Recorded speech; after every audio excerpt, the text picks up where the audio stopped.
India എന്ന മതേതര രാജ്യം ഇന്ന് തല താഴ്ത്തി നിന്നു.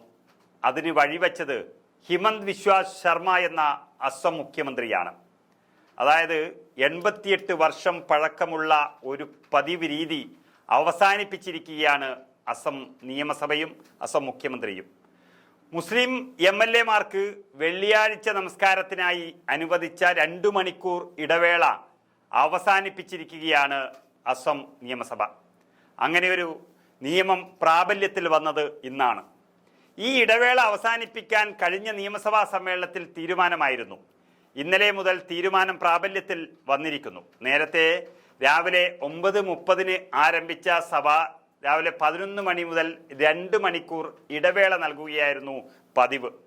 സഭാ നടപടികൾ കൂടുതലും കാര്യക്ഷമമാക്കാനും കൊളോണിയൽ രീതികളെ ഒഴിവാക്കുന്നതിൻ്റെ ഭാഗമാണ് നടപടിയെന്നായിരുന്നു ഈ തീരുമാനത്തെക്കുറിച്ച് ഹിമന്ത് വിശ്വ ശർമ്മ എന്ന മുഖ്യമന്ത്രി വിശദമാക്കിയത്. അതൊന്നുമല്ല, ശരിക്കും പറഞ്ഞാൽ മുസ്ലിങ്ങളെ ഒന്ന് താഴ്ത്തിക്കെട്ടാൻ വേണ്ടി മാത്രമുള്ളതാണ് ഈ നിയമം. വിശ്വാസികളുടെ വികാരം വ്രണപ്പെടുത്തുന്നത് ലക്ഷ്യമിട്ടാണ് ഈ നടപടിയെന്ന് പ്രതിപക്ഷം ഈ നീക്കത്തെ എതിർത്തിരിക്കുന്നു.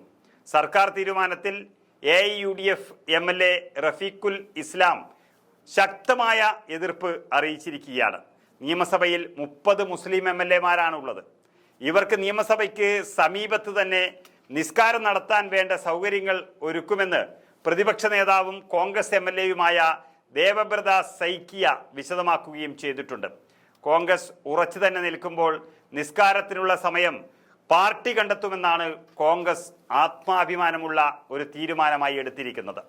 ബ്രിട്ടീഷ് ഇന്ത്യയിൽ അസമിൻ്റെ പ്രധാനമന്ത്രിയായിരുന്ന സർ സയ്യിദ് മുഹമ്മദ് സാദുല്ലയാണ് 1937 വെള്ളിയാഴ്ചകളിൽ 2 മണിക്കൂർ നിസ്കാരത്തിനുള്ള ഇടവേള കൊണ്ടുവന്നത്. ഈ പതിവ് മാറ്റുന്നത് ഭരണഘടനയുടെ മതേതര സ്വഭാവം കണക്കിലെടുത്തുകൊണ്ടാണെന്നാണ് നിയമസഭാ സെക്രട്ടേറിയറ്റ് ഇപ്പോൾ വിജ്ഞാപനത്തിൽ പറയുന്നത്. എന്ത് വിരോധാഭാസമാണെന്ന് നമുക്ക് കേൾക്കുമ്പോൾ തന്നെ മനസ്സിലാകും.